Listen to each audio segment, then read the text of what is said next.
आपल्या महाराष्ट्रातील सर्व लोकांना माहीतच आहे आज आषाढी एकादशी आहे. बरेच जण पंढरपूरला जाऊ शकत नाही. दरवेळेस सकाळ पेपरांनी फक्त फोटोज दाखवायचे आणि मंदिर त्यातली माहिती सांगायचे. पण यावेळेस खूप छान केलेले आहेत त्यांनी.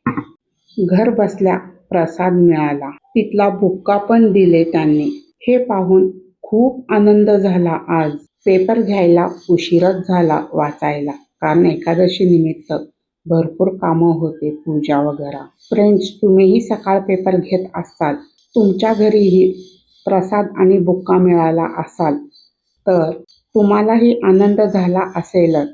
तुमचा अनुभव शेअर करा आणि देवाचं नामस्मरण करा. आज मी कसला रेसिपी घेऊन आलेली नाही. सकाळ पेपरवाल्यांना मनापासून थँक्यू. आज आषाढी एकादशी आहे. आज उपवास आहे. उपवासाचे साबुदाण्याची खिचडी आणि भगर तसेच डोसाही बनवलेली व्हिडिओ आहेत. ते व्हिडिओ पाहू शकाल. थँक्यू. विठ्ठल विठ्ठल जय हरी विठ्ठल, विठ्ठल विठ्ठल जय हरी विठ्ठल. श्री हरी रामकृष्ण हरी.